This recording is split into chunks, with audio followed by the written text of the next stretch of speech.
Hello, ഇന്ന് വീട്ടിലുള്ള ചുണ്ടങ്ങ പറിച്ച് തോരൻ വയ്ക്കുകയാണ്. അപ്പോൾ അതൊന്ന് ചെടിയും അതിൻ്റെ പൂവും പറിക്കുന്ന വിധവും ഒക്കെ കാണിച്ചു തരാമെന്ന് വെച്ചു. ഇതാണ് ചുണ്ടങ്ങ കായ. അപ്പോൾ ഇത് കത്രി കൊണ്ട് മുറിച്ചെടുക്കണം. നല്ല മുള്ളുണ്ടാവും ഈ മരത്തിന്. മരമല്ല, ഒരു ചെറിയ മരം എന്ന് പറയാം. അപ്പോൾ ഇത് വീട്ടിൻ്റെ അടുത്ത് തന്നെ ഉള്ളതായതുകൊണ്ട്, ബാക്കിലത്തെ മുറ്റത്തിൻ്റെ ഭാഗത്തായതുകൊണ്ട്, നമ്മൾ നടന്നു പോകുന്ന വഴിക്കായതുകൊണ്ട് ചെടി ഇടയ്ക്കിടെ ഇങ്ങനെ കട്ട് ചെയ്ത് കൊടുക്കും. അതായത് നടക്കുന്ന വഴിക്കുള്ള കായ തീർന്നു കഴിഞ്ഞാൽ, പൂവില്ല എന്ന് കഴിഞ്ഞാൽ അത് കൊമ്പോടെ തന്നെ മുറിച്ചെടുത്ത് കായ എടുത്ത് ആ ഭാഗം അങ്ങോട്ട് നീറ്റാക്കി വെക്കും. ഒരു വെള്ളമൊന്നും ഒഴിക്കേണ്ടാത്ത ചെടിയാണ്. അങ്ങേയറ്റം ഔഷധ ഗുണങ്ങളുള്ളൊരു സാധനമാണ് ഈ ചുണ്ടങ്ങ. കാൽസ്യവും ഒക്കെയുള്ള നല്ലൊരു സാധനമാണ്. ഇങ്ങനെയാണ് ഇതിൻ്റെ പൂവുണ്ടാവുക. അപ്പോൾ നിങ്ങളുടെ വീട്ടിലോ പരിസരത്തോ ഇത് റോഡ് സൈഡിലോ ഒക്കെ കാണാം. ഉണ്ടെങ്കിൽ എത്രയും വേഗം പറിച്ച് ഇങ്ങനെ ഉപയോഗിച്ച് നോക്കൂ. ഇതിനെക്കൊണ്ട് കറിയും ഒക്കെ വയ്ക്കും. വളരെ ടേസ്റ്റിയാണ്. ഇത്രയും ഞാൻ പറിച്ചെടുത്തിട്ടുണ്ട്. 2-3 പേർക്ക് ഇത്ര മതി. ഇതിൻ്റെ കൂടെ തേങ്ങയും ഒക്കെ ചേർക്കേണ്ടതാണ്. നല്ല സുഖമായിട്ട് നമുക്ക് ഒരു നേരം കഴിക്കാനുണ്ടാകും 3 പേർക്കൊക്കെ. അപ്പോൾ ഇതാദ്യം വേണ്ടത് ഇതിങ്ങനെ പൊട്ടിച്ചെടുക്കണം. ആ കുലയിൽ നിന്ന് ഒറ്റയായിട്ട് അതിൻ്റെ കായകളൊക്കെ പറിച്ചെടുത്തതിന് ശേഷം ഇത് പൊട്ടിച്ചെടുക്കണം. ഇതിൻ്റെ ഉള്ളിലുള്ള കുരു കളഞ്ഞിട്ടാണ് നമ്മൾ എടുക്കേണ്ടത്. ഒരു സുഖമില്ലാത്തൊരു കയ്പ്പ് രസമടിക്കുന്ന മണമായിരിക്കും. ഒരു രസമൊന്നും ഉണ്ടാവില്ല വെച്ച് കഴിഞ്ഞാൽ എന്നാണ് വിചാരിക്കുക. പക്ഷേ നല്ല ടേസ്റ്റാണ്. നമ്മൾ വിചാരിക്കുന്നതിനപ്പുറത്തുള്ള ടേസ്റ്റായിരിക്കും ഈ ചുണ്ടങ്ങ തോരൻ വെച്ചാലും കറി വെച്ചാലും. അപ്പോൾ ഇതാദ്യം ഞാൻ പൊതുവേ ഈ മരപ്പലകയിൽ വെച്ചിട്ടാണ് എല്ലാ പച്ചക്കറികളും മുറിക്കാറ്. അപ്പോൾ ഇതേപോലത്തെ പ്ലാസ്റ്റിക്കിൻ്റെ ഒരു മുറത്തിൽ വെച്ച് ചെയ്യുന്നതുകൊണ്ട് മുറിച്ചിടുമ്പോൾ അതൊന്നും താഴെ പോകില്ല, പച്ചക്കറികളായാലും ഒക്കെ. അപ്പോൾ അതേപോലെ തന്നെയാണ് ഞാൻ ഇതും ചെയ്യുന്നത്. നിങ്ങളുടെ കൈവശം ചെറിയ കുഴിയുള്ള അതിൻ്റെ അമ്മിക്കുട്ടിയാണ് ഇതെടുത്തിട്ടുള്ളത്. കുത്തുന്നതിലോ ഒരു കവറിലിട്ടിട്ട് ഒന്ന് ചതച്ചിട്ടോ ഒക്കെ നിങ്ങൾക്ക് ഇതിൻ്റെ കുരു വേർതിരിച്ചെടുക്കാം. ആ കുരു മുഴുവനായിട്ട് പോകണം.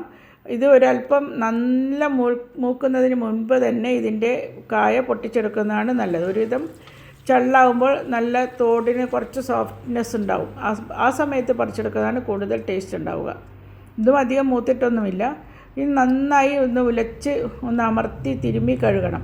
അതിനുള്ളിലുള്ള കുരുകളൊക്കെ പോണ്ടിയിട്ടാണ് ഇങ്ങനെ ചെയ്യുന്നത്. അപ്പോൾ ഇങ്ങനെ കഴുകുമ്പോൾ കുരുവൊക്കെ വെള്ളത്തിൻ്റെ അടിയിൽ പോയിട്ട് അവിടെ കിടക്കും. നമുക്ക് ഈ തോട് പിന്നെ കാലിയായ തോടാണല്ലോ, അത് മുകളിൽ വന്ന് നിൽക്കും. അപ്പോൾ അതെടുത്ത് കുരു നമുക്ക് കളയാം. 2-3 വെള്ളത്തിൽ കഴുകുമ്പോഴൊക്കെ അതിൻ്റെ കുരുവൊക്കെ പൂർണ്ണമായിട്ടും പോയി കിട്ടും. അങ്ങനെ അതൊക്കെ കഴുകി റെഡിയാക്കി വെച്ചിട്ടുണ്ട്. ഇനി വേണ്ടത് ഒരു 10-15 ചെറിയുള്ളി തോല് പൊളിച്ചത്, 2 പച്ചമുളക്, ഒരു 3-4 വെളുത്തുള്ളി, പിന്നെ ഇതിപ്പം കഴുകിയിട്ട് ഇത്രയും അളവുണ്ട്. അതിലേക്ക് വേണ്ടുന്ന സാധനങ്ങളാണ് ഇത്ര. ഒരു 1/2 ടീസ്പൂൺ ജീരകവും അതിനാവശ്യമായ തേങ്ങയും ചേർത്ത് ഒന്ന് ചതച്ച് വയ്ക്കുക. പിന്നെ വേറൊന്നും വേണ്ട. എണ്ണയിട്ട് കടുക് പൊട്ടി അതിലേക്ക് ഈ മുറിച്ച് വെച്ച ചെറിയുള്ളി ചേർത്ത് നന്നായി ഒരു ഇളം ബ്രൗൺ ആവുന്നത് വരെ വഴറ്റണം. ഒക്കെ ഒരു മീഡിയം തീയിൽ വെച്ച് ചെയ്താൽ കരിഞ്ഞു പോകാതെ കിട്ടും. കരിഞ്ഞു പോയത് നല്ല തടിച്ച ചട്ടിയാണ് കേട്ടോ, പരന്ന ഒരു ചട്ടി. നല്ല സുഖമാണ് ഇതിൽ ചെയ്യാൻ, അടിക്കൊന്നും പിടിച്ചു പോവില്ല.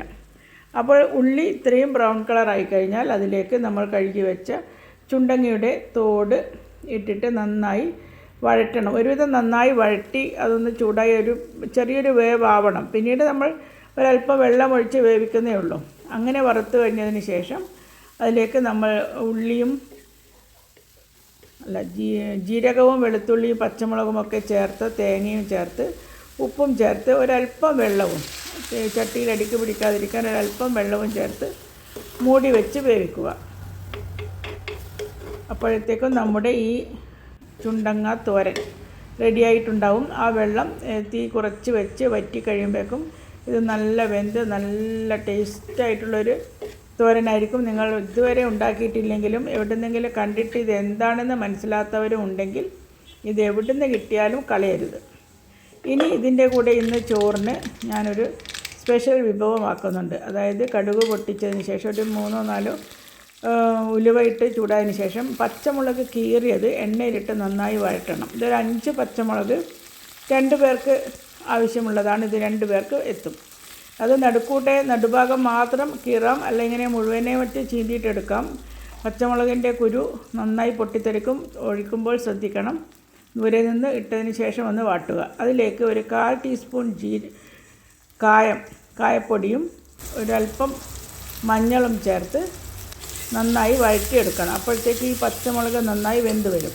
കായം നല്ല മണം ആയി വരുമ്പോഴേക്കും നമുക്കിത് ഓഫ് ചെയ്ത് കലക്കി വെച്ച ഒരു അരക്കപ്പ് തൈരിലേക്ക് ഇത് ചേർത്ത് കൊടുക്കാം. വേറൊരു കറിയുമില്ലെങ്കിൽ നിങ്ങൾക്ക് പെട്ടെന്ന് ഒരല്പം തൈര് കൈവശമുണ്ടെങ്കിൽ ഇങ്ങനൊരു കറി തയ്യാറാക്കിയാൽ നല്ല ടേസ്റ്റാണ്. ഇത് കുറച്ച് നേരത്തെ ആക്കി വെച്ച് ആ പച്ചമുളകിൻ്റെ എരിവൊക്കെ തൈരിൽ ഇറങ്ങത്തക്ക വിധം കഴിച്ചാൽ ചോറുണ്ണുമ്പോഴേക്കും നല്ല ടേസ്റ്റായിരിക്കും. അങ്ങനെ ഇന്ന് ചോറിൻ്റെ കൂടെ ബ്രൗൺ റൈസിൻ്റെ ചോറും നമ്മുടെ ചുണ്ടങ്ങ തോരനും ഒരല്പം ചുവന്ന ചീരയുടെ വറവും പിന്നെ ലേശം പച്ചക്കറി തേങ്ങ അരച്ച കറിയും ഇന്നത്തെ സ്പെഷ്യൽ മുളക് തൈരും. അപ്പോൾ നിങ്ങളാരും ഇതൊന്നും ചെയ്തു നോക്കിയിട്ടില്ലെങ്കിൽ രണ്ടും ചെയ്തു നോക്കുക. പിന്നെ വീഡിയോ ഇഷ്ടമായെങ്കിൽ ലൈക്ക് ചെയ്യുക, ഷെയർ ചെയ്യുക. ഇനിയുള്ള വീഡിയോസും തുടർന്ന് കണ്ട് സപ്പോർട്ട് ചെയ്യുക. Thanks for watching.